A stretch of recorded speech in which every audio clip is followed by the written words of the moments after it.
o que era trazer o dízimo à casa do Senhor, porque eu pedi a Deus sabedoria.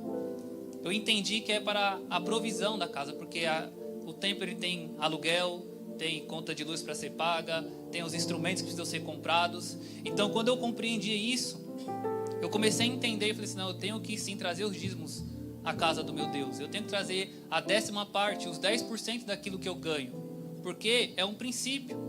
E eu ouvia muito isso, eu não acreditava nisso, porque eu ouvia muitas pessoas dizendo que não, porque no Novo Testamento você não vê em nenhum lugar falar de dízimo. Na verdade, o único lugar que fala é quando Jesus repreendeu os fariseus. E aí pegaram essa parte e excluíram e falaram, não é necessário mais trazer dízimo à casa do Senhor. Você traz a sua oferta voluntária, aquilo que você quiser trazer no seu coração. Mas a palavra é bem clara no dizer que passarão céus e terras, mas a palavra de Deus ela não passa. E esse foi um princípio que Deus instituiu lá no início. Com Abel, Caim, Abraão, Jacó, todos eles davam o seu dízimo à casa do Senhor. Então não é diferente dos nossos dias de hoje. E nós temos sim dificuldade de entender isso, de compreender. Porque na nossa mente vem, vamos enriquecer o pastor, vamos enriquecer a nossa liderança. Mas não, irmão, você está trazendo para a casa do Senhor. Aqui, o pastor e a pastora temos um propósito, que é de propagar esta obra. Que é que este ministério venha crescer em graça, em conhecimento e em quantidade também. Então o desejo é que nós mudamos daqui para um lugar maior, para que nós possamos alcançar outras vidas, mais pessoas. E aqui eu pego o exemplo de Davi. Eu já trouxe para os irmãos aqui, na primeira vez que eu me dei a oportunidade de trazer dízimo e oferta, Davi diz lá em 1 Crônicas 29:11, ele diz assim, Tua é, Senhor, a magnificência, e o poder, e a honra, e a vitória, e a majestade, porque Teu é tudo quanto há nos céus e na terra. Teu é, Senhor, o reino, e Tu exaltaste sobre todos como chefe. Então tudo que nós possuímos é de Deus. Davi continua dizendo no 12, e riquezas e glória vêm diante de Ti, e Tu dominas sobre tudo, e na Tua mão há força e poder, e na Tua mão está o engrandecer e dar força a tudo. Então se nós temos forças para levantar, para ir ao nosso trabalho, é Deus quem nos dá. Se nós temos força de estarmos aqui nesta noite, é porque assim Deus nos concedeu, porque Ele tem um propósito na nossa vida. E tudo aquilo que nós ganhamos, nós temos que trazer sim a 10ª parte à casa do Senhor. E muitos ainda têm dificuldade, mas eu vou, irmão, trazer aqui para você uma continha básica de matemática. Eu não sei calcular os 10% da minha renda. É só você, se você tem um celular, você coloca lá a sua renda vezes 10%. Ou se você ainda não tem lá a porcentagem, você coloca assim, 0,10 vezes a sua renda. E lá vai dar os 10% que você tem que trazer à casa do Senhor. Mas ele fala também na palavra, que nós temos que trazer a oferta à casa do Senhor também. As ofertas, a oferta alçada. Tudo isso é princípio que o Senhor deixou. E nós temos dificuldade porque nós somos seres humanos. E Deus sabe que nós necessitamos de roupa, de veste, de comida. Mas Ele diz, buscar em primeiro lugar o reino dos céus. E todas essas outras coisas serão acrescentadas em nossas vidas. Então quando nós colocamos o reino de Deus em primeiro lugar na nossa vida, aquilo que nós precisarmos, Deus Ele vai honrar. Deus Ele vai fazer na nossa vida. Porque Ele quer um servo obediente, um servo fiel. Saul chegou um certo tempo que ele queria oferecer um sacrifício, ao qual Deus falou para ele não levar os despojos. E Samuel falou para ele assim, mas Deus tem mais prazer em sacrifício do que em obediência? Então, irmão, nós temos que ser obedientes à voz do Senhor. Nós temos que ser obedientes a essa voz. Porque Ele mesmo nos diz, se eu não me engano, no livro de Deuteronômio, que se nós ouvirmos a voz do Senhor e ouvirmos os seus mandamentos e seguirmos, as bênçãos nos alcançariam. Nós não precisaríamos ir atrás das bênçãos. Mas eu não quero trazer para você aqui barganhar contra Deus. Pelo contrário, o dízimo e a oferta é uma gratidão a Deus. É sermos gratos a tudo que Ele tem feito na nossa vida. É isso que é o dízimo e a oferta. Porque muitos estão pregando aí fora a troca com Deus, como se Deus fosse um banco que nós colocamos nosso dinheiro para investir. Eu vou colocar ali 200 para que Deus me retorne 2.000. Não, irmãos, não é para isso. É sermos gratos, porque se nós formos sermos gratos, Deus Ele vai dar aquilo que nós necessitamos. Ele nunca vai dar aquilo que há mais do que a gente precisa, Ele vai dar aquilo que a gente precisa. Assim foi na vida do povo no deserto. O maná vinha para aquele dia, não era para sobejar para o dia seguinte, porque no dia seguinte Deus ia honrar e ia abençoar novamente. Então, irmãos, traga à casa do Senhor o seu dízimo, sim, a sua oferta. Tire da sua mente que é para enriquecer pastor, porque no grande dia vai ser o pastor e Deus. Você vai fazer a sua parte, você vai honrar a palavra que Deus colocou para você honrar. Amém? Então segure agora em sua mão o seu dízimo, a sua oferta, curve a sua cabeça e vamos agradecer ao Senhor pelas bênçãos que Ele tem nos dado. Deus, graças te dou, Senhor Deus, por tudo que o Senhor tem feito em nossa vida. Eu quero te pedir pela vida do dizimista e do ofertante. Também quero acrescentar para aqueles que não têm, Pai amado, condições de estar contribuindo na tua casa. Que o Senhor venha derramar as bênçãos do céu abundantes, recalcadas, para que não venha faltar, para que venha se cumprir a Tua palavra em nossa vida, Pai. Para que nós venhamos ser obedientes à Tua voz, aquilo que o Senhor tem dito para nós. Que se nós somos fiel à Tua palavra, aos Teus mandamentos, as bênçãos do Senhor nos alcançaria. Então que o Senhor venha prosperar a vida de cada irmão aqui nesta noite. Abençoe este ministério, Igreja Viva, Pai. Que nós venhamos crescer na graça, no conhecimento do Senhor. E que não venha faltar mantimento nos nossos celeiros, não venha faltar o mantimento na Tua casa, Pai. É que eu já te peço e já te agradeço, em nome do Teu Filho amado Jesus Cristo. Amém. Irmãos, traga aqui à frente o seu dízimo, a sua oferta com alegria. Amém.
Igreja, eu vou dar 2 recados aqui, rapidinho.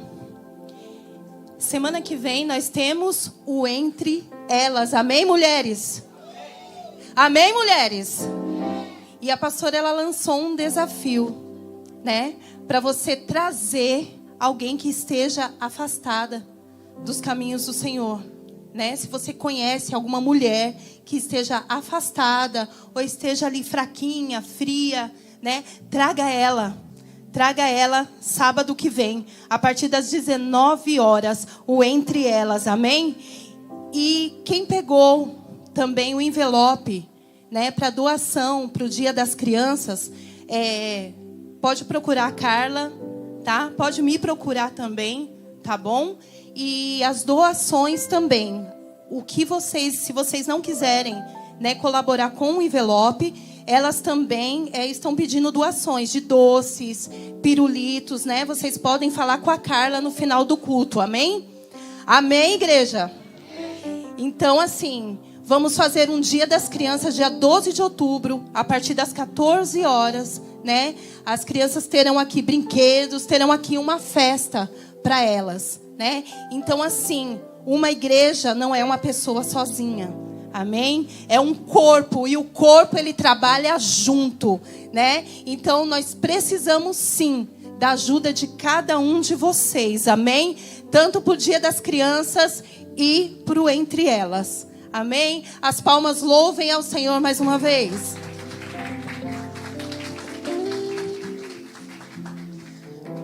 Glória a Deus. Queridos, hoje temos entre nós aqui o Kelvin. Kelvin é um amigo que temos a partir de um amigo, né? Temos amigo em comum. E o Kelvin foi convidado para estar conosco aqui hoje.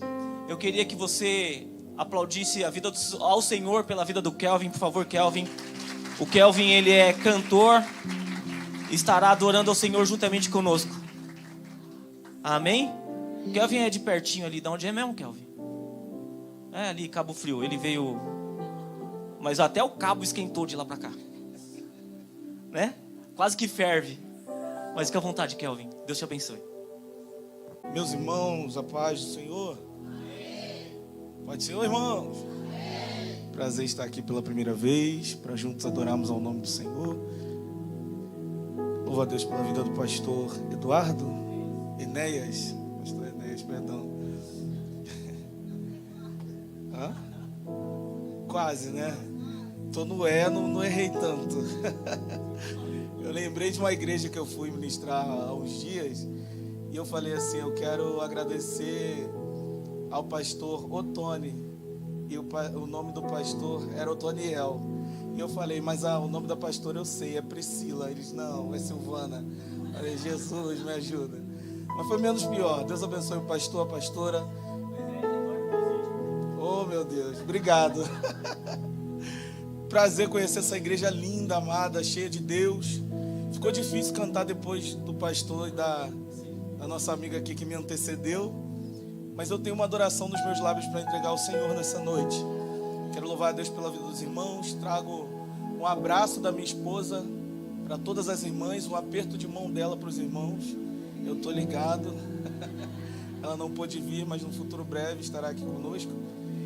E eu quero adorar o Senhor junto com vocês. Quero agradecer a Deus pela vida do Tiago, que foi a ponte para que estivéssemos aqui. E sem mais demora, vamos adorar o Senhor juntos.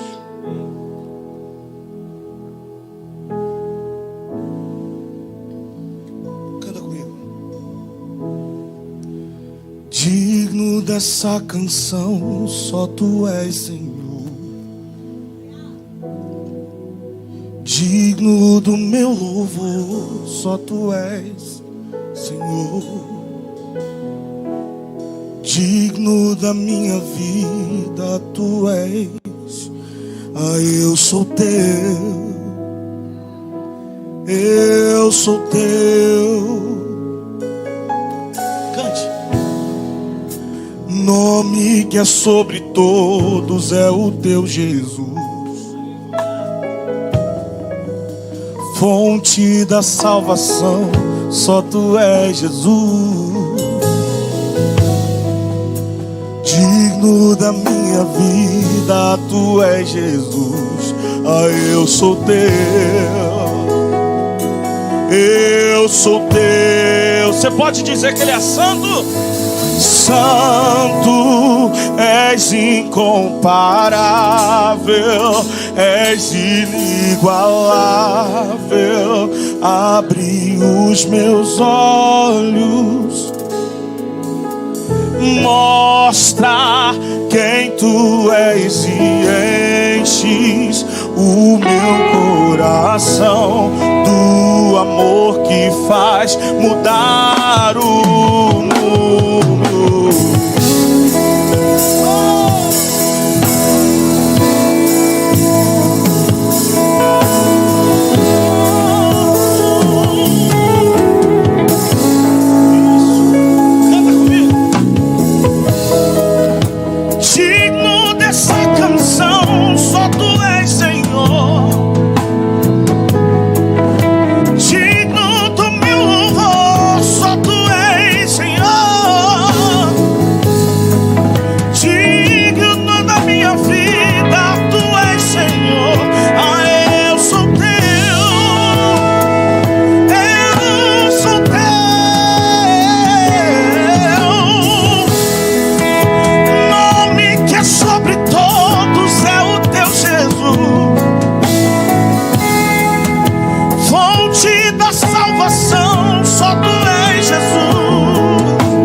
somente em ti não vou ser abalado. Diga, eu vou construir minha vida em ti.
Possamos transbordar na vida do nosso próximo, a fim de que nós promovamos na vida das pessoas a ativação do Teu Espírito.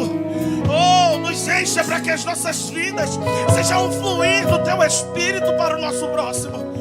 Eu quero construir a minha casa, não edificada sobre areia, não edificada em lugar que a tempestade, os ventos, a chuva derruba. Eu quero construir a minha casa em Ti. Porque Tu és o meu firmamento, Tu és o meu fundamento, Tu és a minha estrutura. Aleluia, aleluia. Glória a Deus. Ele é lindo, Ele é poderoso. Aleluia, aleluia, aleluia, aleluia. No início eras a palavra,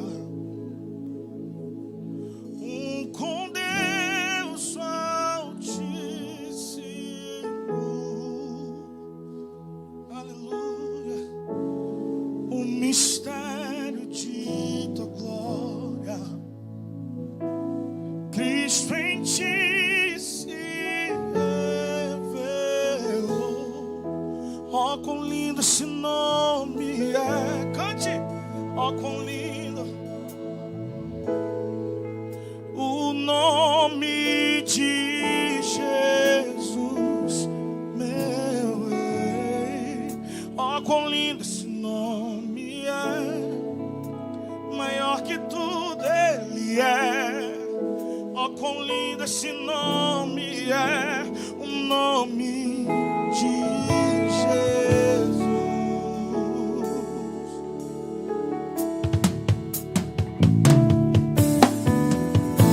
Deixou o céu para buscar luz, veio para nos resgatar. Amor maior que o meu pecado, nada vai nos separar. Quão maravilhoso é, quão maravilhoso é o nome de Jesus, meu Deus. Quão maravilhoso é, maior que tudo Ele é. Quão maravilhoso é o nome de Jesus. Quão maravilhoso é o nome de Jesus.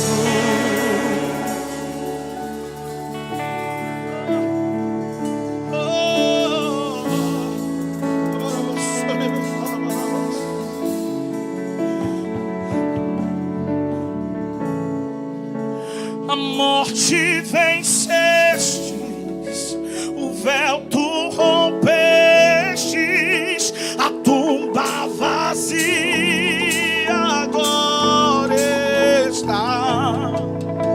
O céu te adora, proclama a tua glória, pois ressuscitaste. Isso, és invencível, inigualável, hoje pra sempre verás. Teu é o reino, tu é a glória, acima de todos. Então declare: poderoso esse nome.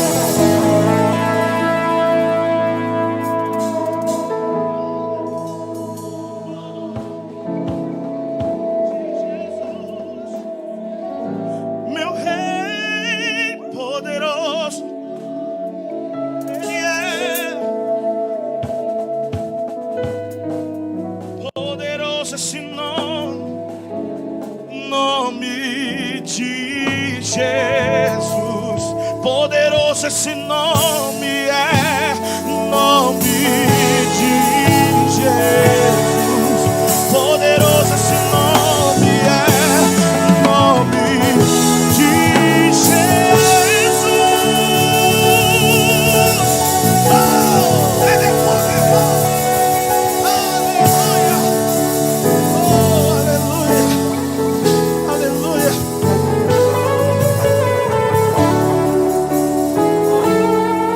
Foi por mim, por você. Nós não merecíamos nada, mas Ele nos amou. Oh, aleluia. Oh, aleluia. Nós somos salvos pelo sangue dEle. Oh, aleluia. Aleluia. Você pode dizer: obrigado, Jesus, por teu sacrifício na cruz.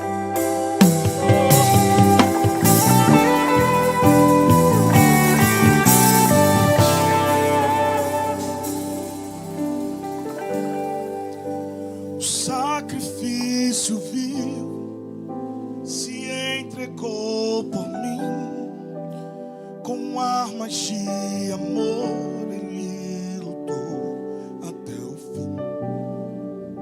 Vestido de silêncio, semblante era de dor, a todos que o feriu lá no Calvário.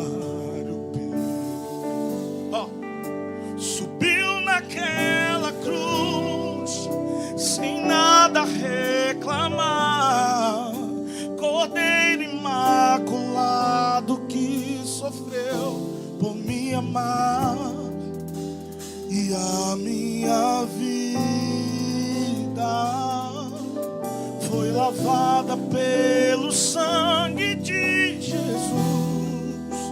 Minha história dividir antes e depois pelo sangue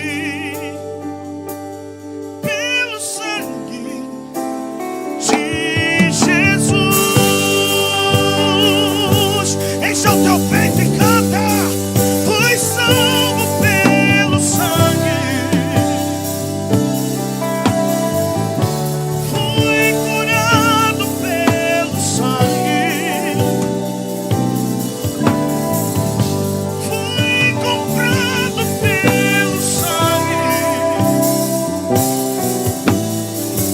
eu fui liberto pelo sangue, o sangue de Jesus que me leva até o céu, o sangue de Jesus, vermelho, forte e fiel, suportou a cruz, a preço de sangue, por amor, precioso sangue de Jesus.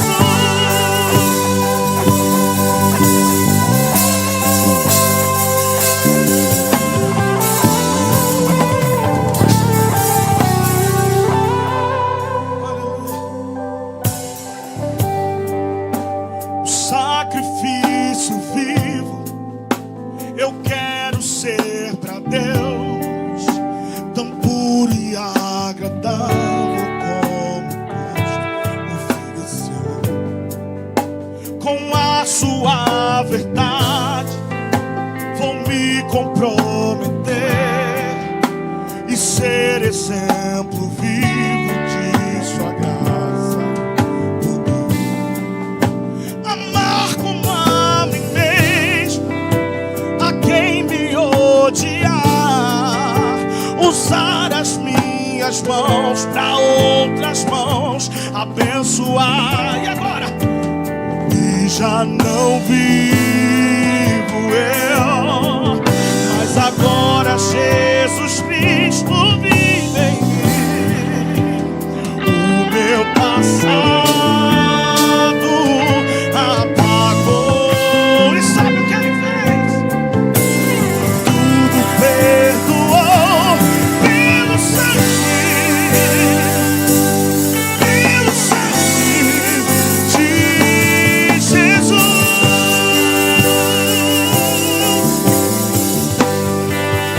Fui salvo pelo sangue, fui curado pelo sangue de Jesus. Eu fui liberto pelo sangue, fui comprado pelo sangue, o sangue de Jesus, que me leva até o céu. O sangue de Jesus, vermelho, forte e fiel, suportou a cruz, a preço de sangue, por amor. Precioso sangue de Jesus. Você pode cantar para terminarmos? Vamos cantar juntos. Fui salvo pelo sangue.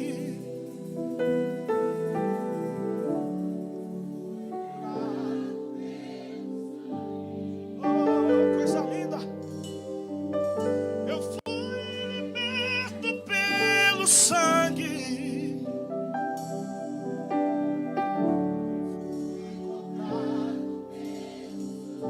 O sangue de Jesus, que me leva até o céu. O sangue de Jesus, suportou a cruz,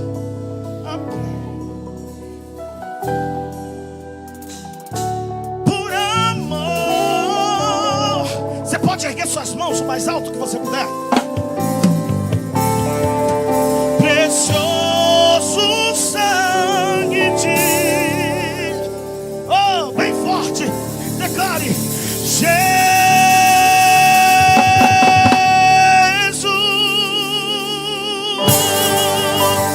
Glória a Deus. Aplauda o Senhor.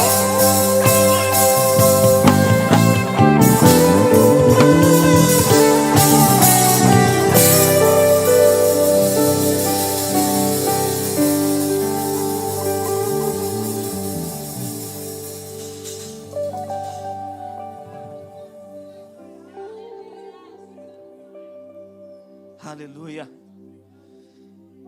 Aleluia. Ele está neste lugar, amém? Glória a Deus. Dia de Santa Ceia. Quem está preparado? Glória a Deus. Amém. Então vamos para o que interessa. Marcos, capítulo 14, verso 12.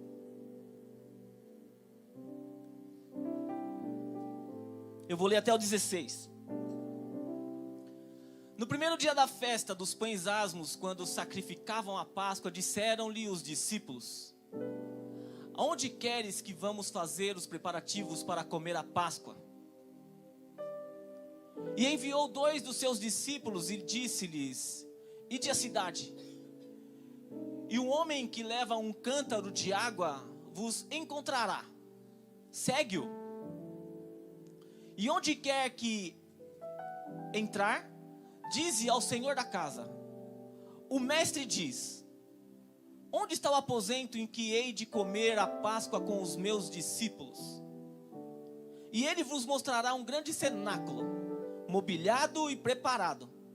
Preparai ali. E saindo os seus discípulos foram à cidade, e acharam como lhes tinha dito, e prepararam a Páscoa.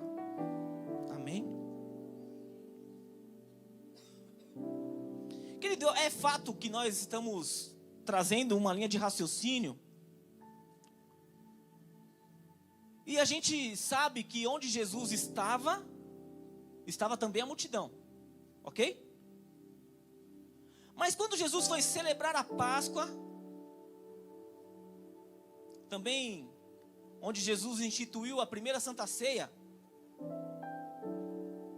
tinha multidão? Tinha multidão? Eu não sei se vocês prestaram atenção aí. Põe no versículo 14. E onde quer que entrar, dizia ao Senhor da casa: o mestre diz: onde está o aposento em que ia de comer a Páscoa? Com quem? Com os meus discípulos. Eu tenho falado aqui sobre discípulos de Jesus. E eu falei, sobre a diferença entre discípulo e multidão. E nesses exemplos, eu espero que você tenha se identificado como um discípulo. Amém? Eu espero que você tenha se identificado como um. E aí eu falei sobre alguns discípulos, como exemplo, e nós falamos de alguns deles. E quando nós falamos de discípulos, todos nós queremos ser como Pedro, ousado, viver o que nunca ninguém viveu, andar sobre as águas, receber de Jesus a missão de ser o primeiro pastor da primeira igreja que Jesus estabeleceu, Ou então a gente quer ser como João, amado de Jesus, reclinar no peito de Jesus, conhecer os segredos de Jesus, ouvir coisas que só ele ouvia, tinha coisas que só João sabia a respeito de Cristo.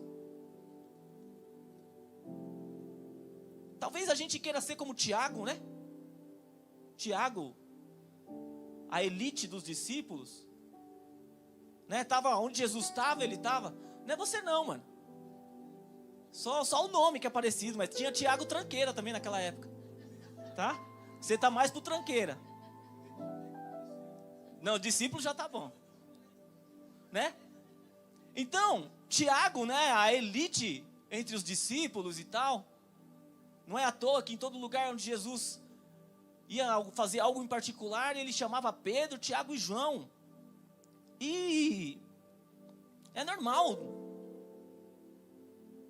Nós também temos os nossos preferidos, as pessoas com quem a gente prefere estar. Mas a pergunta que eu quero fazer hoje é: como discípulo de Jesus, Jesus pode confiar em você? Vou fazer a pergunta de novo. Eu espero que você tenha se identificado como discípulo de Jesus. E como discípulo de Jesus, a minha pergunta é: Jesus pode confiar em você? Amém, glória a Deus. Porque hoje nós estamos num culto de Santa Ceia. E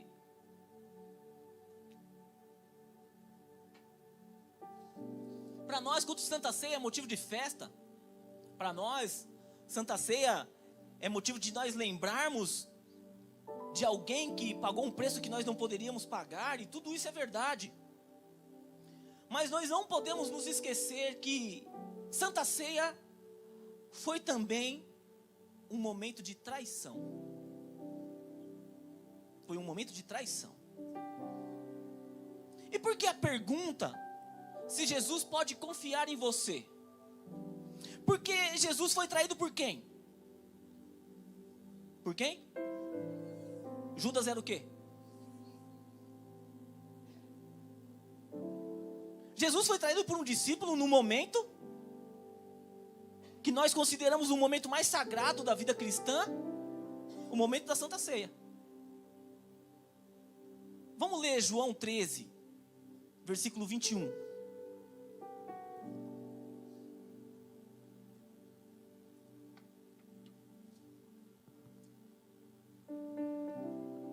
Eu vou ler até o 27.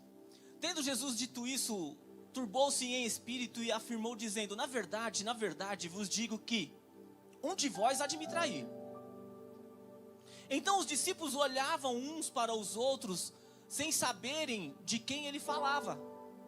Ora, um de seus discípulos, aquele a quem Jesus amava, João, falando dele mesmo, estava reclinado no peito de Jesus. Então Simão, Pedro, fez sinal para João, para que João perguntasse quem era, de quem era que Jesus estava falando. E inclinando-se ele sobre o peito de Jesus, disse-lhe: Senhor, quem é? E Jesus respondeu: é aquele a quem eu der um bocado molhado. E molhando o bocado, deu a Judas Iscariotes.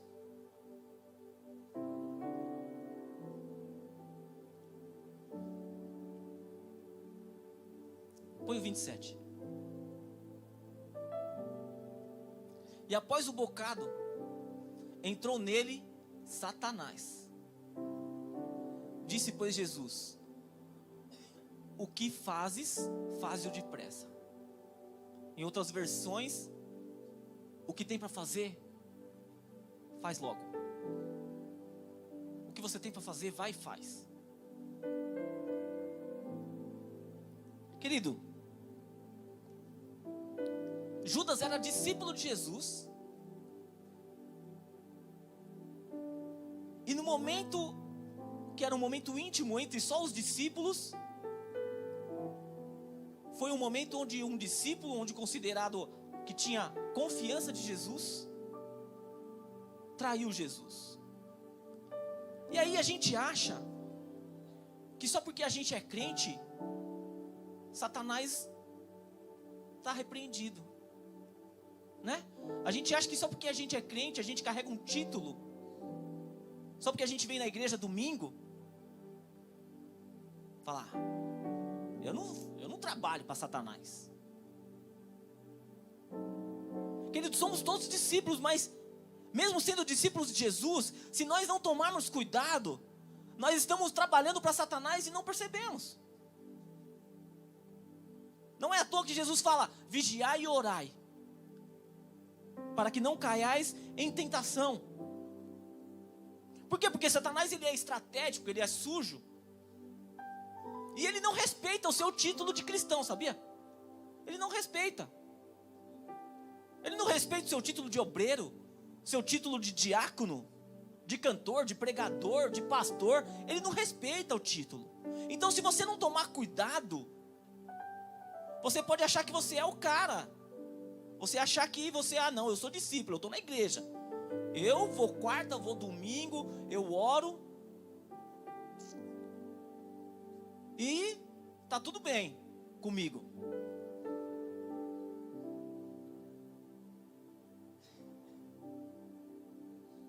Né? Então a gente acha que tá tudo certo. Mas o fato é que Satanás não respeita o nosso título. Ah, pastor, mas isso aconteceu com Judas porque Judas era um mau caráter, né? Judas, ele era traidor, Judas roubava. Então, eu não. Eu venho aqui, eu oferto dizimo, eu canto, presto atenção na palavra e tal. Comigo não. Mas é aí onde está um problema.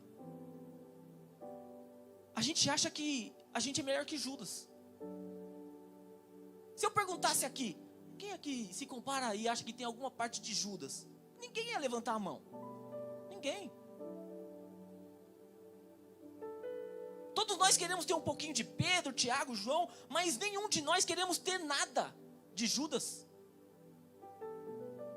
Por quê? Porque Judas é tido como um cara não confiável, como alguém que traiu, como alguém que roubou, como alguém que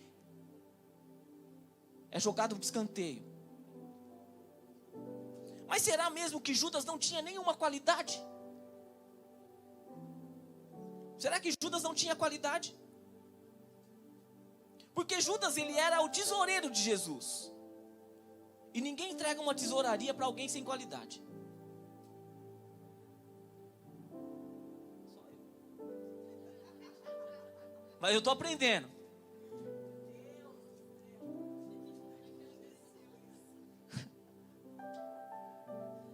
Ainda que Judas possa ter um caráter duvidoso, qualidades, Judas tinha qualidade. Judas, assim como os outros discípulos que nós admiramos, que citamos aqui, ele deixou Jesus para seguir. Ele deixou todas as coisas para seguir Jesus, aliás, né? E tem coisas que você não largou. A Bíblia diz que, assim como os outros discípulos, Judas deixou todas as coisas para seguir Jesus. E nós que achamos que somos melhores que Jesus, ou melhor que Judas, tem coisas que Jesus pede para você largar e você não larga, faz até hoje, continua fazendo. E aí você olha para você e você acha que você é melhor que Judas. Como eu disse aqui, se eu perguntasse, ninguém ia levantar a mão.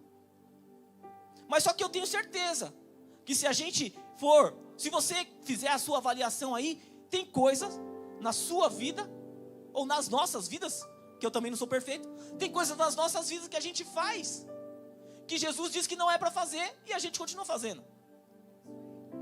Então, em qual parte que nós somos melhores que Judas?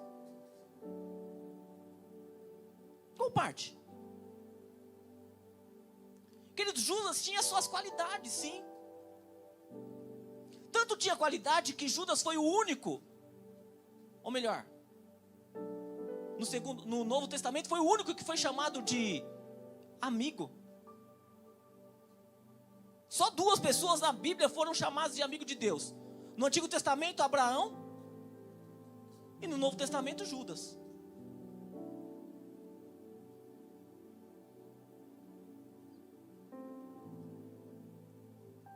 Por quê? Porque antes de Judas revelar quem ele era, até então ele era amigo de Jesus.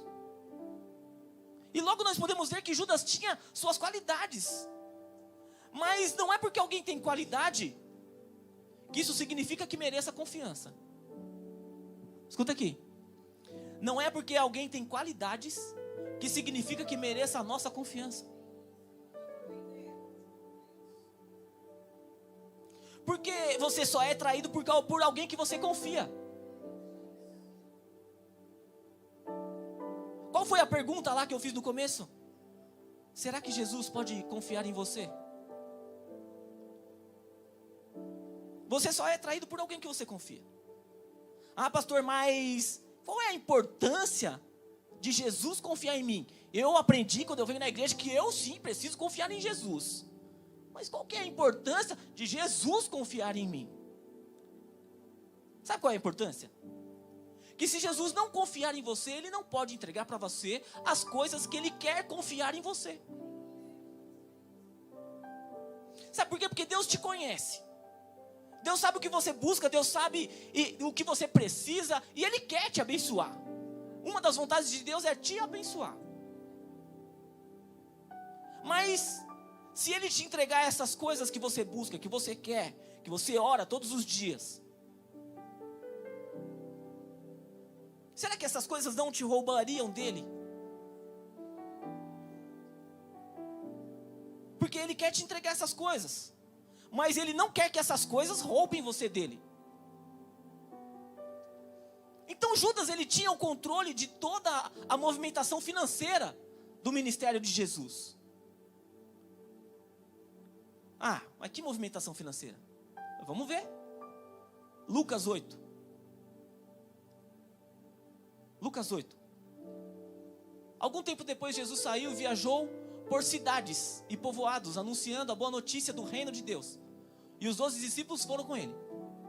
E também algumas mulheres que haviam sido livradas de espíritos maus e curadas de doenças eram Maria, chamada Madalena, de quem tinham sido expulsos 7 demônios, Joana, mulher de Cusa, que era alto funcionário do governo de Herodes, Susana e muitas outras mulheres que, com seus próprios recursos, ajudavam Jesus e os discípulos.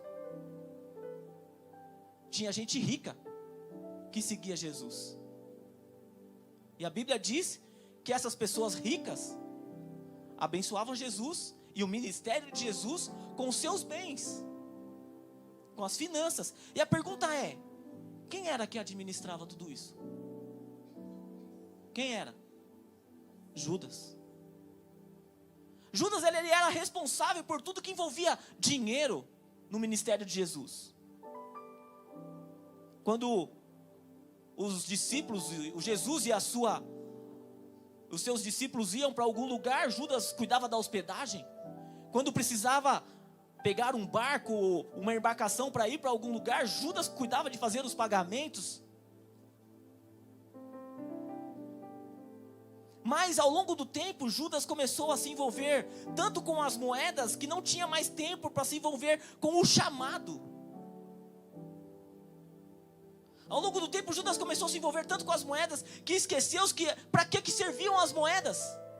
A quem as moedas deveriam servir. Judas se envolveu tanto com a bolsa, que esqueceu do próprio dono da bolsa. Ele se esqueceu que aquelas moedas eram para servir a Jesus, para que Jesus pudesse alcançar mais vidas, para que Jesus pudesse fazer mais milagres, para que Jesus pudesse curar mais pessoas. Porque em quantos lugares mais Jesus pudesse estar, mais pessoas seriam alcançadas, mais pessoas conheceriam Jesus, mais pessoas viveriam os milagres, veriam os milagres, e o testemunho de Jesus curaria e salvaria as pessoas. Então, com o tempo, Judas passou a não se preocupar mais com o verdadeiro propósito do qual ele foi chamado. Qual era o chamado? Cuidar das finanças, para que quando Jesus precisasse de qualquer coisa, tivesse condição de realizar. Porque desde aquela época, não é só hoje, não é só agora, desde aquela época, tudo que ia se fazer precisava de dinheiro. Aí você começa a entender por que existe dízimo e oferta na igreja. Por quê? Porque tudo que se faz com dinheiro. Então, com o tempo, Judas não estava mais preocupado. Quantas pessoas seriam libertas, quantas pessoas seriam alcançadas ou curadas. E com o tempo, Judas começa a olhar só para as despesas. Só para as despesas. João 12. Verso 3. Então Maria pegou um frasco cheio de perfume muito caro, feito de nardo puro. Ela derramou o perfume aos pés de Jesus e os enxugou com seus cabelos. E toda a casa ficou perfumada. Mas Judas Iscariotes, o discípulo que ia trair Jesus, disse: este perfume vale mais de 300 moedas de prata. E por que não foi vendido e o dinheiro doado aos pobres? Olha aí, ó. Está cuidando, olha o desperdício. Tanta coisa que podia ser feita com esse dinheiro, e essa mulher vem, 300 denários, e joga aos pés de Jesus. Eu não sei se você tem a noção, mas um denário significava um dia de trabalho. O perfume que foi lançado aos pés de Jesus custava 300 moedas. 300 moedas de prata. Ou seja, quase um ano de trabalho. Imagina você trabalhar um ano inteiro, ou melhor, 10 meses, e lá no final dos 10 meses juntar todo o dinheiro e comprar um perfume. E no final, ir lá encontrar com Jesus e jogar tudinho nos pés dele e sair felizona. Parece loucura. E aí, Judas olhou para isso e falou: mano, está desperdiçando dinheiro, está jogando dinheiro fora. Então Judas começa só a calcular o que era despesa no ministério. Mas em se tratando de ministério não existe lucro, porque o lucro não é aqui na terra, o nosso lucro é no céu. Se nós aqui como igreja fôssemos olhar para essa igreja como alguma forma de arrecadar dinheiro, essa igreja não estaria aberta. Mas o nosso propósito não é aqui na terra. O nosso propósito é arrecadar almas, arrecadar pessoas que possam conhecer Jesus e terem as suas vidas transformadas e serem salvas e um dia ir morar no reino dos céus, porque o nosso propósito é o reino. O nosso lucro é trazer almas para o reino. E eu acredito que nós estamos num lucro grande. Porque até onde eu contei, mais de 100 pessoas aceitaram Jesus. Aqui nessa casa. Não estão todas aqui. Mas até onde eu contei, mais de 100 aceitaram Jesus. E a palavra diz que uma alma vale mais que o mundo inteiro. Eu já ganhei 100 mundos para Jesus. Eu sou rico. Eu sou rico. Lá no céu vocês vão ver. Ficar dando risada. Mas deixa chegar no céu. Uma alma vale mais que o mundo inteiro. Então se você trocar a sua vida, gastar a sua vida para conseguir evangelizar uma pessoa, saiba que você já é rico. Você ainda não pôs a mão no dinheiro, né? Não está usufruindo ainda. Mas lá no céu, queridão, quando chegar, pessoas vão olhar para você e falar: meu, eu poderia ter feito isso lá na terra também.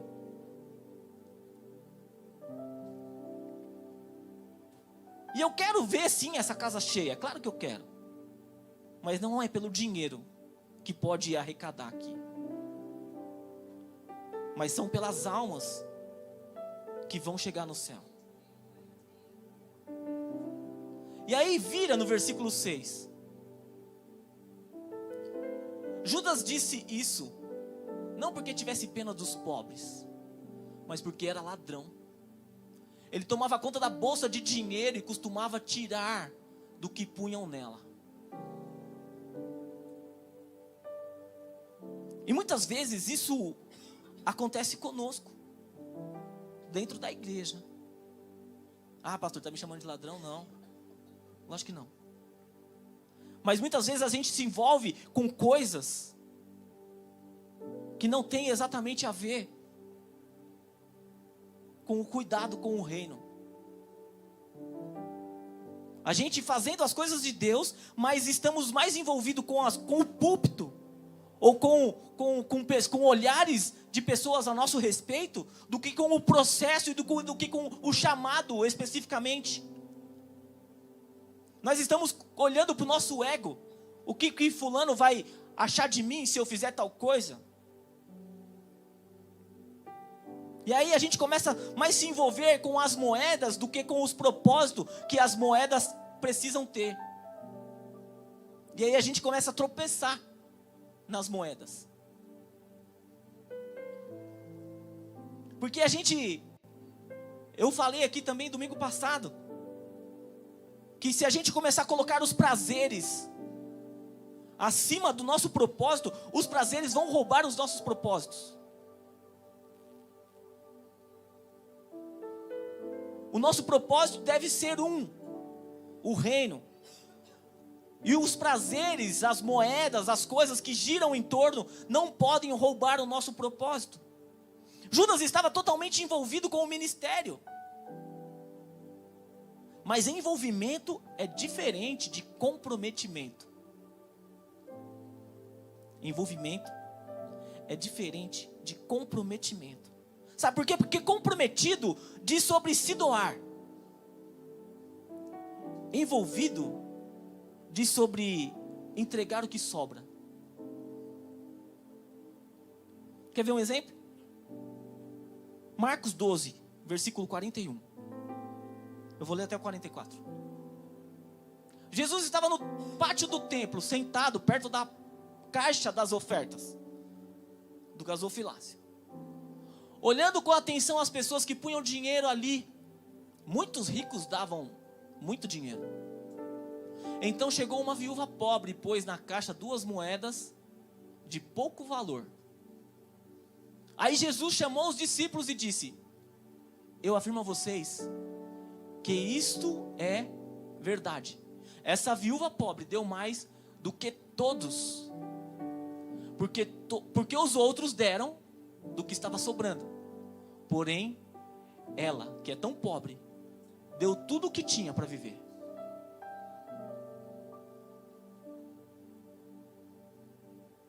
Todos deram o que estava sobrando. Todos estavam envolvidos com a obra, mas estava dando só o que sobrava. Só que aquela viúva, ela tinha um compromisso com a obra. Como ela não tinha nada, ela só tinha as 2 moedas, ela entregou tudo que ela tinha. E aí Jesus olhou para isso e falou: essa aqui tem comprometimento com a obra. O restante, se não tivesse, duvido que daria. Deram porque estava sobrando. Então, Jesus olhou para isso e entendeu que aqui está uma viúva comprometida. Aqui, um monte de gente deram um monte de grana. Mas é só porque eles têm algum tipo de envolvimento. Eles estão envolvidos com alguma coisa e eles precisam dar. Sabe por quê? Porque quem está envolvido faz. Mas quem está comprometido faz além. Nós precisamos nos lembrar que a base do evangelho é pensar no próximo. Se eu tenho dificuldade nisso, eu tenho características de Judas. Em todas as áreas da nossa vida e em todo lugar, na igreja, na empresa, no trabalho, na escola, na faculdade, sempre haverão pessoas envolvidas e pessoas comprometidas com qualquer coisa. Só que quem se envolve até chega no horário. Mas quem se compromete chega antes, porque tem alguma coisa importante para cuidar. Quem se envolve diz: estamos juntos. Mas quem se compromete está junto. Porque dizer é diferente de estar. Dizer é diferente de estar. Porque falar é fácil. Difícil é estar.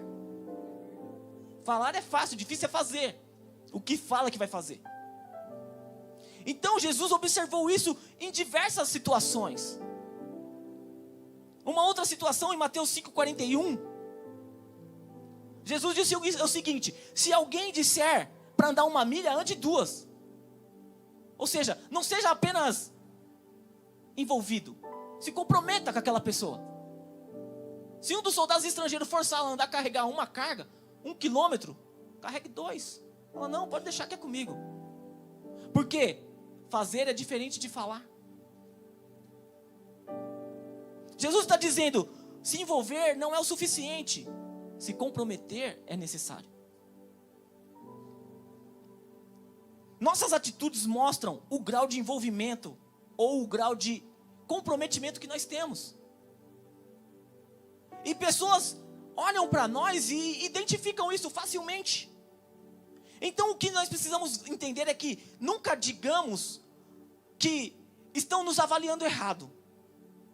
Ou o pastor não dá o devido valor que você tem, a pessoa não te considera, e não sei o que, e blá blá blá blá blá blá. Porque na verdade o seu posicionamento diz mais do que sobre o que você fala. Judas, ele parecia comprometido. Quem olhava de fora fala: mano, esse cara toma conta da obra. Olha só que posicionamento, né? Só que quem conhecia de perto sabia que ele era só mais um envolvido.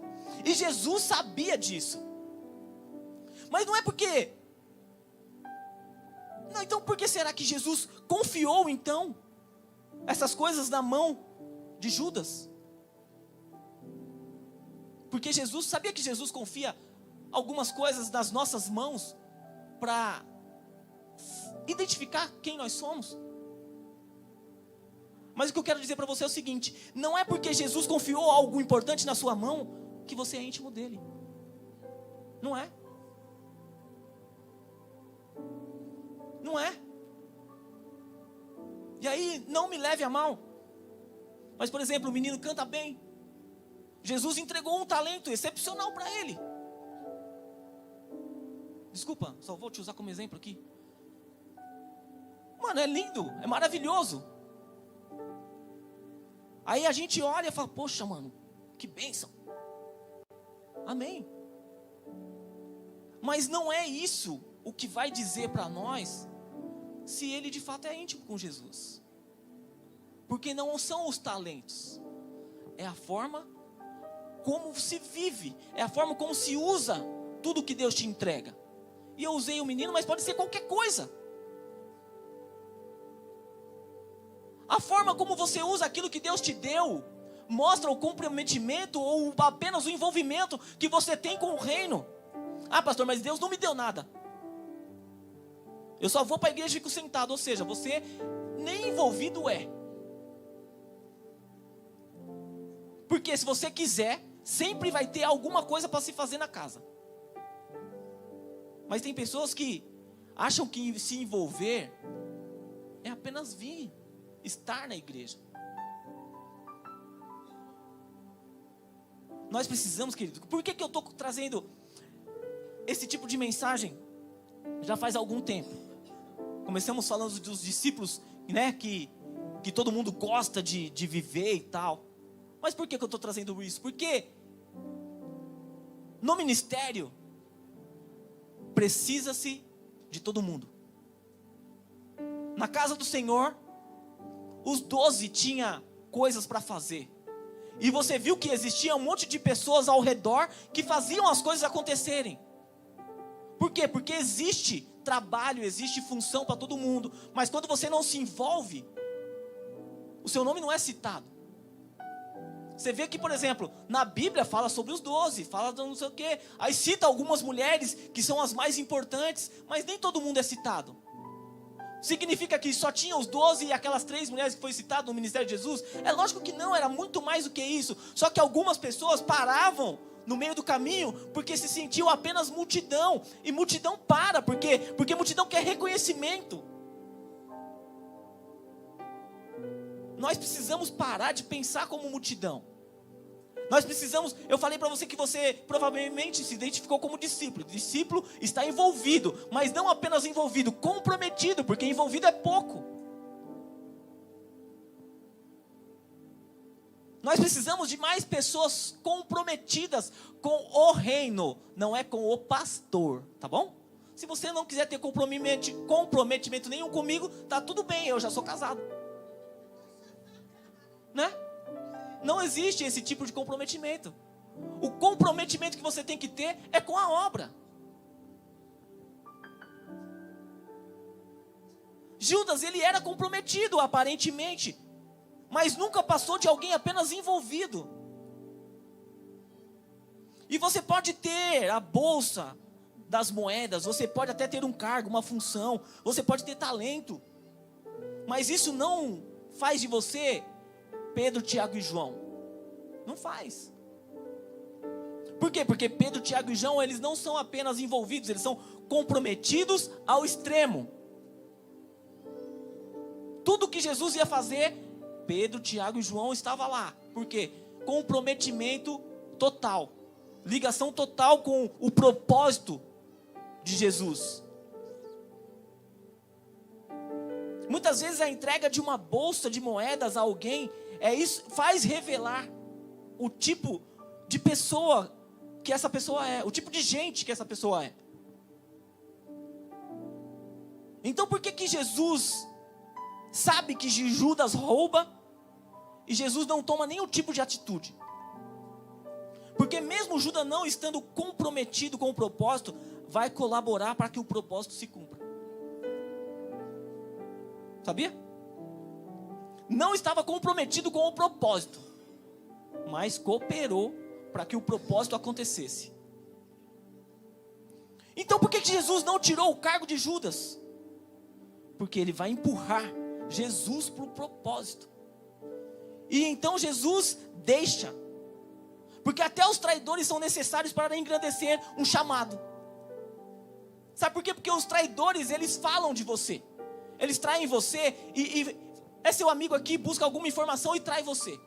Aí fala uma coisa que você não é. Só que as pessoas olham para você e falam, mano, aquele cara ali não procede o que ele está falando. Por quê? Porque Deus tem um propósito na sua vida e você está cumprindo o propósito. Só que o traidor está falando o contrário a seu respeito. Só que não tem problema ele falar o contrário, porque as pessoas olham para o que você faz, não para o que as pessoas falam.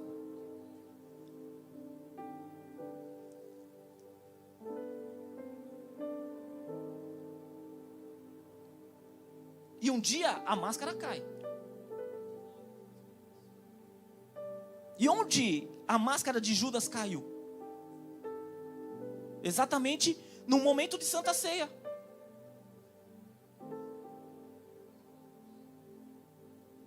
Põe João 13:1.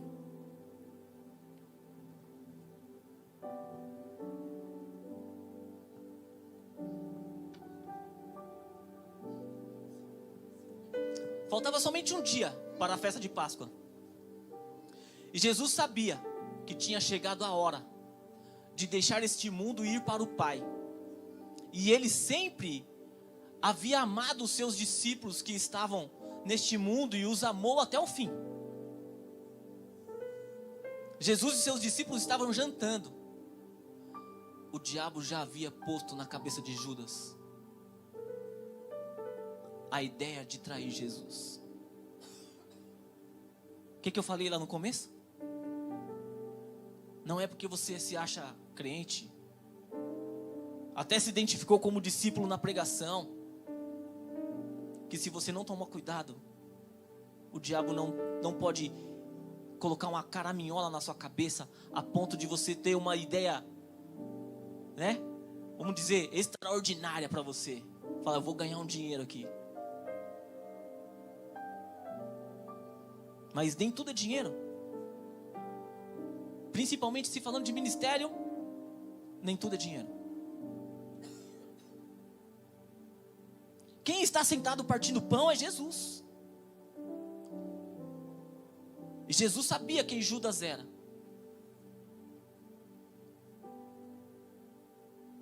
Agora põe no 21.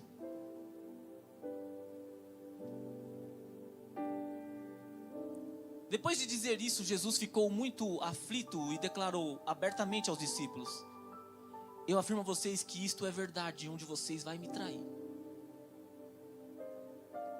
E Jesus sabia tudo o que Judas fazia. Ah, pastor, Judas ia trair? Ia trair no sentido de entregar Jesus. Mas a verdade é que Judas já vinha traindo Jesus o tempo inteiro. Ou você acha que usufruir da confiança e fazer tudo ao contrário do que tem que ser feito não é traição? Judas já vinha traindo Jesus há muito tempo. Mas só que aqui está falando de um propósito específico. Enquanto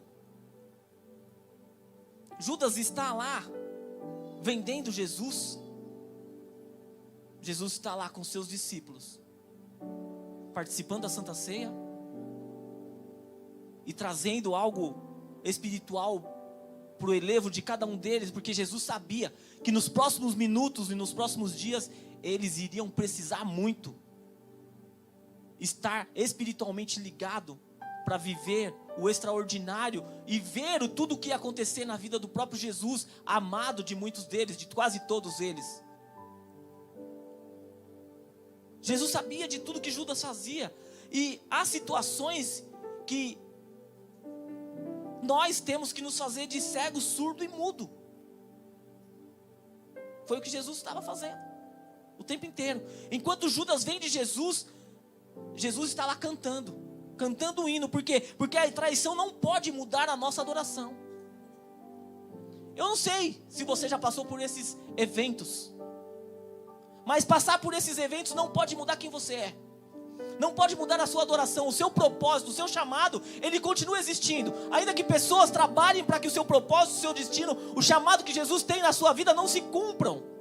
Mas o nosso propósito, o nosso chamado tem que continuar firme. Nós temos que continuar com foco naquilo que Deus propôs para as nossas vidas.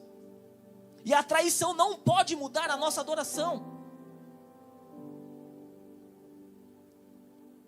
Judas, queridos, eles podem até participar da ceia, que foi o que Jesus entregou para ele. Entregou o bocado, falou: meu, o que você tem para fazer? Sai para fazer. E aí depois Jesus chamou os discípulos e foi cantar um hino. Ou seja, Judas até pode participar da ceia, mas participar da celebração, aí já é outra coisa. Foi de propósito que Jesus mandou Judas sair. Porque existem coisas que só é para quem está comprometido. Os envolvidos, infelizmente, ficam de fora nesse caso. E assim que Judas recebeu o pão de Satanás, entrou nele. Ou ele recebeu o pão, Satanás entrou nele. Então Jesus disse: vai, faz o que você tem que fazer.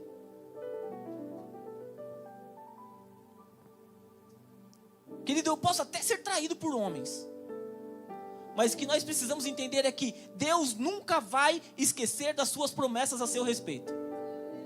Então a gente vê que muitas pessoas saem da igreja por qualquer coisa. Fulano me machucou, fulano traiu, fulano falou mal de mim. Tadinho, né? Ô dó. Querido, você vem na igreja por quê? Por causa de fulano? Fulano não é o nosso foco. O nosso foco é Deus.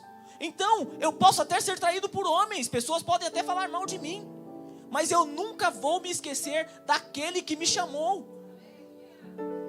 Porque aquele que me chamou, ele não falha, ele é fiel. Aí a pergunta é: por que será que Judas vendeu Jesus?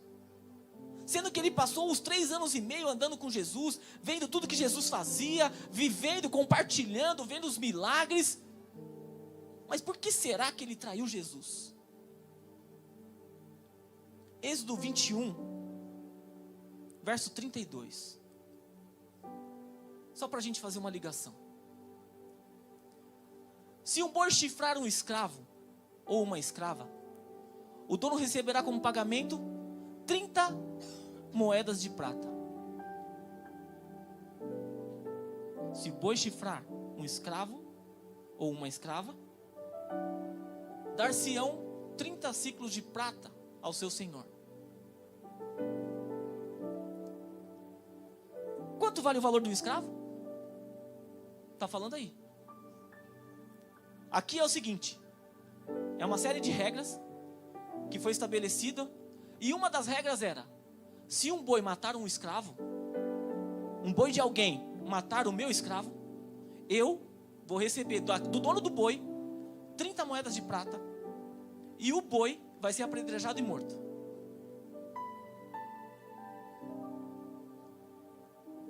Qual era o valor de um escravo? Por quantas moedas Judas vendeu Jesus? Sabe o que acontece? Na verdade, Jesus nunca foi senhor de Judas. Na verdade, Judas via Jesus como o escravo dele. Jesus trabalhava para Judas, na mente dele, né? Por quê? Porque ele não tinha a mente focada no reino, ele tinha a mente focada nas moedas. Então era importante que Jesus trabalhasse, porque quanto mais Jesus trabalhava, mais pessoas vinham, mais pessoas contribuíam, e mais pessoas colocavam dinheiro na bolsa, e mais dinheiro Judas poderia movimentar. Foi por isso que Judas ficou indignado quando aquela mulher jogou 300 denários fora. Fala: mano, se esse dinheiro cai na bolsa, pelo menos 100 vem para mim. Então, na verdade, Jesus nunca foi senhor de Judas. Sempre foi escravo. Agora que é o mais chocante. Sabia que tem gente na igreja que acha que Jesus é seu escravo? Sabia? Porque o dia que Deus não fizer o que Ele quer, ele sai da igreja, sai falando mal da igreja, sai falando mal do pastor, sai criticando, blasfemando, como se Deus fosse obrigado a fazer o que Ele quer. Quem pensa assim, tem Jesus exatamente como seu escravo. Deus é obrigado a fazer os meus caprichos.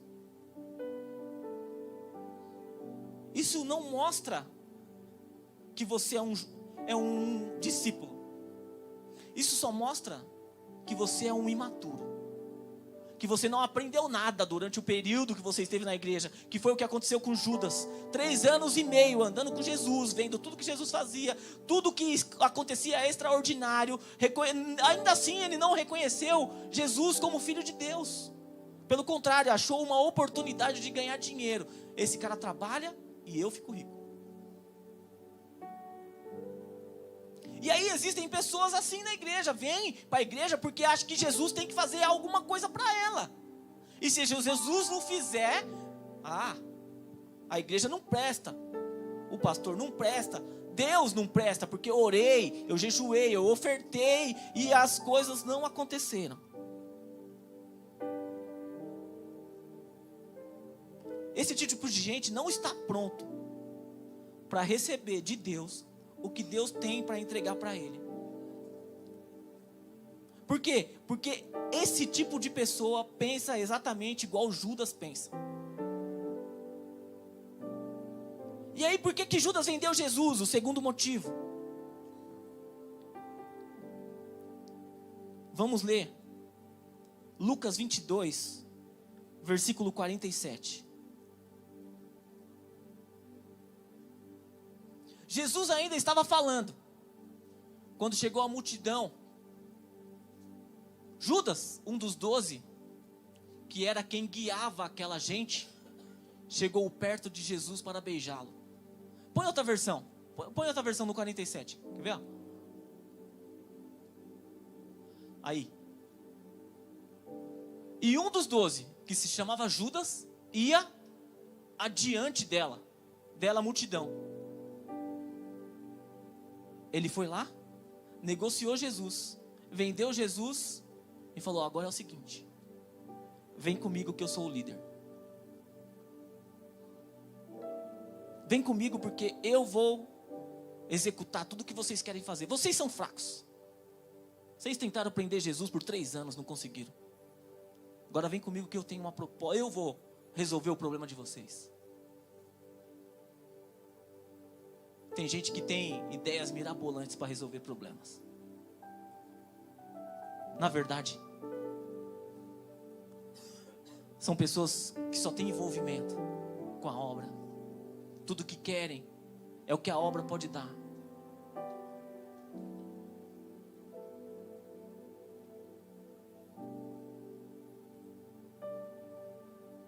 Judas, ele era alguém de confiança, mas ele não era um líder.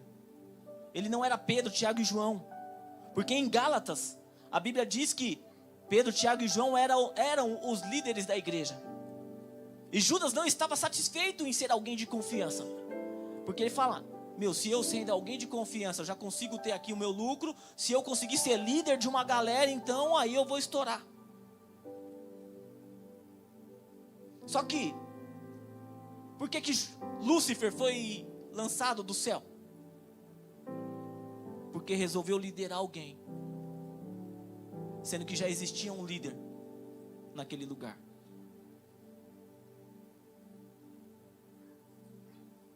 Pastor, mas que palavra nada a ver com a ceia, né? Fazer o quê? Na igreja tem todo tipo de gente.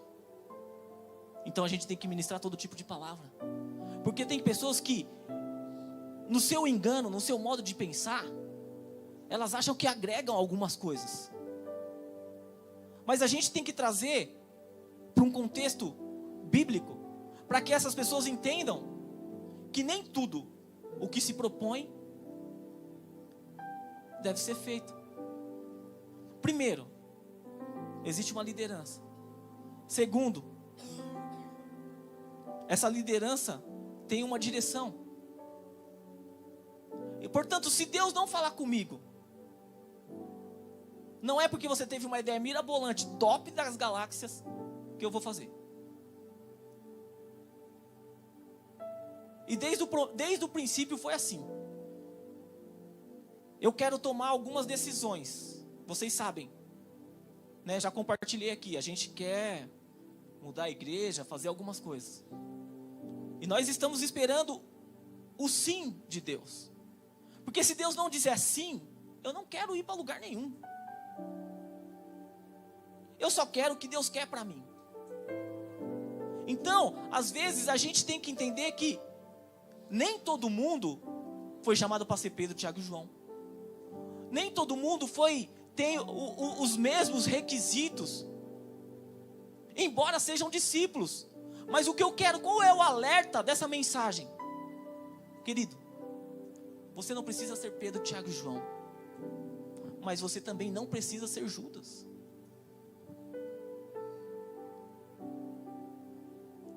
Eu venho ministrando aqui que nós precisamos de todas as pessoas, todo mundo.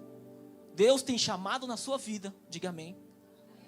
Deus tem um propósito contigo, mas nem todo mundo foi chamado para cantar no louvor, nem todo mundo foi chamado para ministrar, nem todo mundo. Deus tem chamados para todo tipo de gente, e chamados diferentes. Por quê? Porque a obra precisa ser feita num contexto geral. Ontem nós tivemos um curso aqui sobre capelania, e são coisas que nem todo mundo gosta de fazer, porque não traz ibope, mas são coisas que precisam acontecer numa igreja. E eu louvo a Deus porque tinham aqui da igreja 10 pessoas que se dispuseram a fazer o curso. 11. E isso é bom. Por quê? Porque Deus está mostrando para algumas pessoas que nem tudo é púlpito. Porque às vezes, quando você fica olhando só para o púlpito, você começa a querer se envolver com moedas. Porque como assim moedas, pastor? Alguém ganha para tocar? Não tem nada a ver com ganhar para tocar e cantar. Não tem nada a ver com isso. O que significa é porque púlpito às vezes traz status, e você quer estar em tal lugar porque acha que é importante estar lá. Mas nem tudo é púlpito. A obra tem que acontecer num contexto geral. O que Judas fazia era muito importante se ele não tivesse um desvio de caráter. Por quê? Porque as coisas aconteciam, ninguém nem ficava sabendo, mas ele ia lá, pagava o barco que Jesus precisava se movimentar, a estalagem onde Jesus precisava se hospedar. As coisas aconteciam porque Judas trabalhava. Mas a pergunta é, por que Judas trabalhava? Porque tinha interesses escusos. Então, querido, eu quero chamar você para trabalhar sim, mas eu quero chamar você para trabalhar com um propósito no reino. Isso não significa que a igreja não pode te abençoar, não tem nada a ver. O que significa, na verdade, é o propósito. O que vai acontecer ao redor é ao redor. Você acha que os discípulos também não precisavam de dinheiro? Precisavam. E provavelmente Jesus cuidava ali também das coisas dele. Só que não era citado, por quê? Porque não era o propósito. Então várias coisas vão acontecer, mas nós temos que focar no propósito, porque o propósito é ganhar almas para o reino. E aí, nós estamos falando aqui de traição. E aí a gente vê Paulo, quando vai ministrar a Santa Ceia, ele fala exatamente sobre isso. 1 Coríntios 11, 23. Porque eu recebi do Senhor o que também vos ensinei, que o Senhor, na noite que foi traído, na noite que Jesus foi traído, ele tomou o pão. Ou seja, existia um momento espiritual acontecendo, mas ao mesmo tempo existia uma traição acontecendo.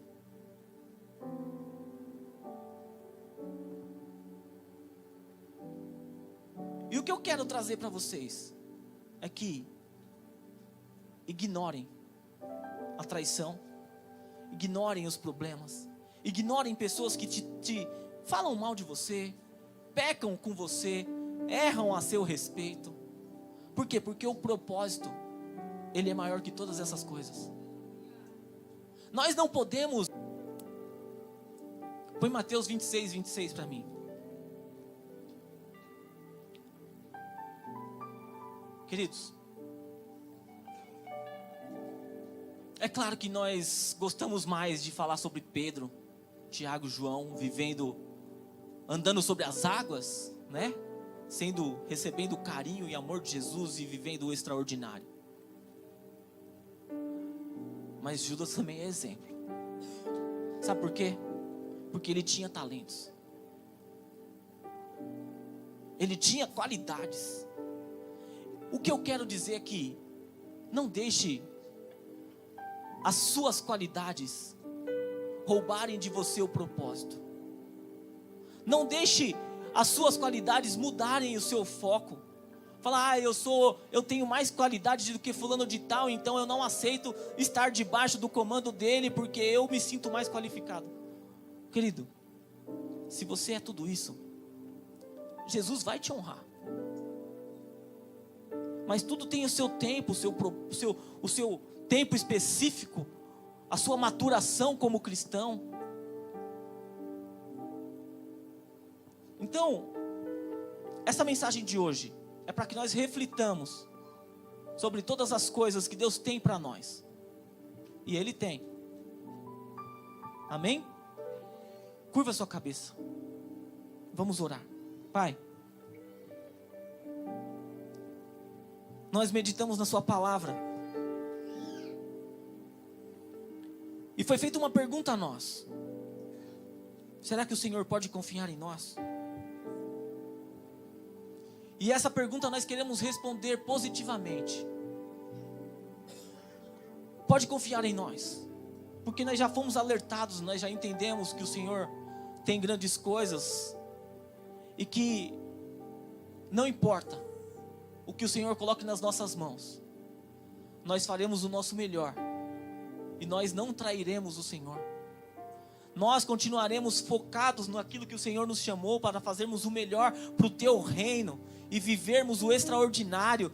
Pai, mas em nome de Jesus, toma conta do nosso coração, toma conta da nossa mente. Pai, que o inimigo não possa tomar conta de nós, não possa invadir a nossa mente como invadiu a mente de Judas, porque nós sabemos que Judas tinha chamado, sabemos que Judas tinha inteligência, sabemos que Judas tinha as suas qualidades, assim como cada um de nós aqui também tem, e o inimigo quer nos atrapalhar, o inimigo quer roubar de nós o nosso chamado e aquilo que o Senhor tem para cada um de nós. Mas em nome de Jesus eu quero repreender agora, eu quero blindar as mentes dos nossos irmãos, eu quero estabelecer sobre as nossas vidas, Senhor, que o nosso chamado é viver para o Senhor, é estabelecer o reino em nossas vidas, onde quer que nós andemos, fazer o melhor para o teu reino, estabelecer o reino na terra e viver o que o Senhor estabeleceu, Pai, fazermos o nosso melhor para o seu reino acontecer, em nome de Jesus. Senhor, não permita que o inimigo roube e faça morada na nossa mente, nos nossos pensamentos, porque o teu reino é o que tem que ser exaltado e não nenhum de nós. Assim, nós te louvamos e te agradecemos pela iluminação da sua palavra na noite de hoje. Muito obrigado, Deus. Muito obrigado, Pai. Traz aqui a Santa Ceia.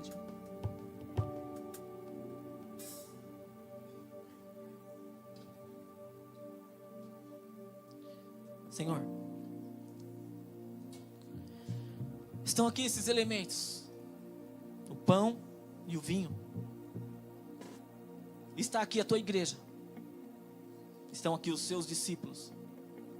Senhor, que nós possamos usufruir deste momento, não para a nossa condenação, mas para o nosso crescimento espiritual, para que nós sejamos fortalecidos por este ato.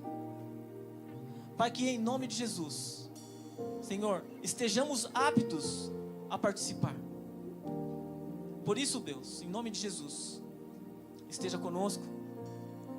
Desde já pedimos perdão pelas nossas falhas, erros e por tudo que pensamos diferentes em algum momento. Senhor, que esse momento seja uma bênção para a nossa vida e não uma maldição. Em nome de Jesus. Senhor, que a tua igreja possa ser fortalecida. Senhor, que nós possamos fortalecer-nos como corpo de Cristo, porque esse é o nosso propósito. Sermos uma igreja forte, um corpo saudável, para a honra e glória do teu nome. Assim, nós te agradecemos. Muito obrigado, Deus. Pai, que esses elementos, a partir de agora, verdadeiramente signifiquem o teu corpo e o teu sangue. Em nome de Jesus. Amém.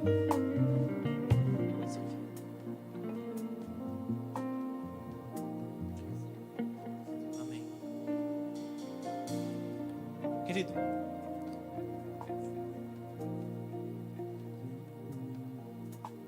eu quero deixar bem claro que se você não é batizado, se você não está em comunhão com a igreja, é melhor que você não participe.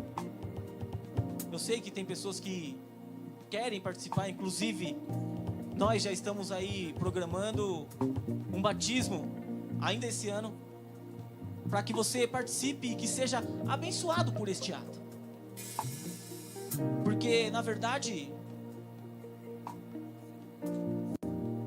a continuação do texto de Coríntios vai dizer, põe para mim de novo 1 Coríntios 11 e 23, só para a gente ler e já vamos participar. Porque eu recebi do Senhor o que também vos ensinei, que o Senhor, na noite que foi traído, tomou o pão e tendo dado graças, disse: tomai e comei, este é o meu corpo que é partido por vós, fazei isso em memória de mim. Semelhantemente também, depois de cear, tomou o cálice, e este cálice é o novo testamento do meu sangue, fazei isso todas as vezes que beberdes em memória de mim. Porque todas as vezes que comerdes este pão e beberdes este cálice, anunciais a morte do Senhor até que Ele venha. Portanto, qualquer que comer este pão e beber esse cálice do Senhor indignamente será culpado do corpo e do sangue do Senhor. Portanto, examine-se, pois, o homem a si mesmo, e assim coma deste pão e beba deste cálice. Porque o que come e bebe indignamente, come e bebe para a sua própria condenação, não discernindo o corpo do Senhor. Amém?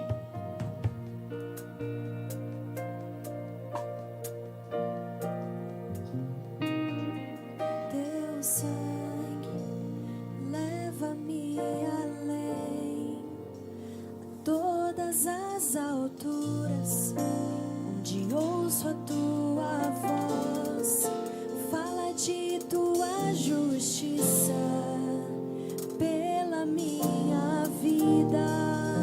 Jesus, este é o teu sangue.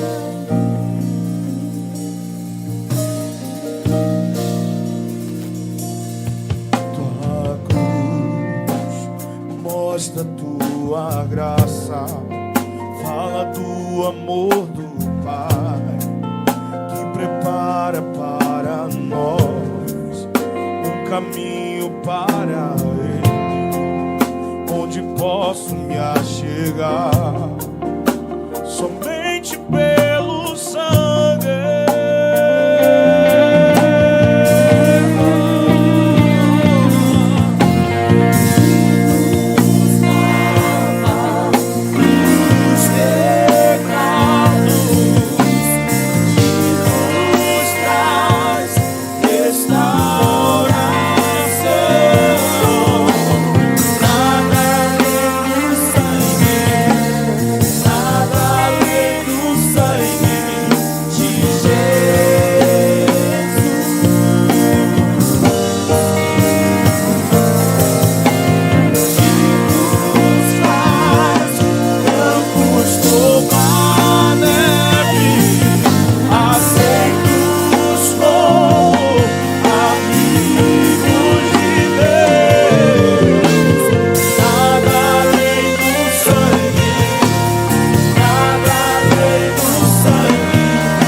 Mateus 26 diz assim: enquanto comiam, Jesus tomou o pão e abençoando, deu aos discípulos e disse: tomai e comei, Isto é o meu corpo. Comamos, queridos.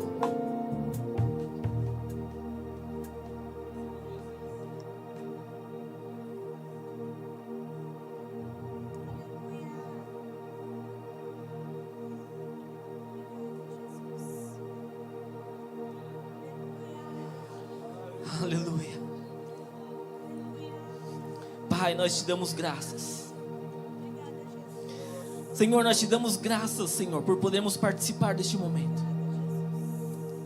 Senhor, em nome de Jesus, que nós sejamos fortalecidos, Senhor, cada dia mais pelo teu corpo.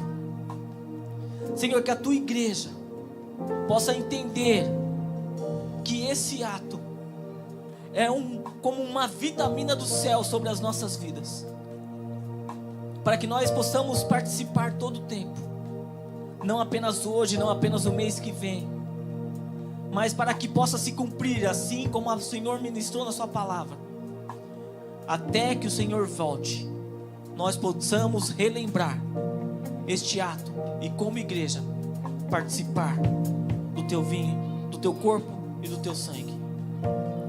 E tomando o cálice, dando graças, deu aos discípulos, dizendo: bebei dele todos, bebamos.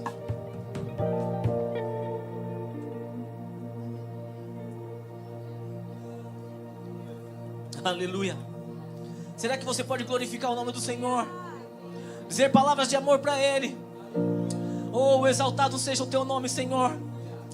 Graças nós te damos, Senhor, por este momento.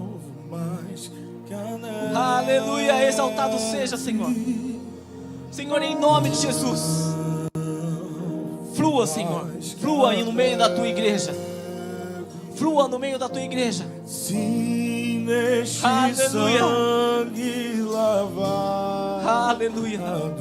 Te louvamos, Pai. Cante. Cante conosco.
Estabeleceu para as nossas vidas e alcançaremos o teu propósito e viveremos, e o reino será estabelecido através das nossas vidas, porque nós jamais seremos traidores do Senhor. Em nome de Jesus, que isso seja, que assim seja sobre a vida de cada um de nós, para que o seu reino seja estabelecido em nossas vidas. Assim te louvamos e te agradecemos. Muito obrigado, Deus. Muito obrigado, Pai. A graça do nosso Senhor Jesus Cristo, a comunhão do Espírito Santo de Deus e o grande amor do Pai seja com todos. Quem pode dizer amém? Quem pode aplaudir o nome do Senhor? Deus abençoe e até quarta-feira em nome de Jesus.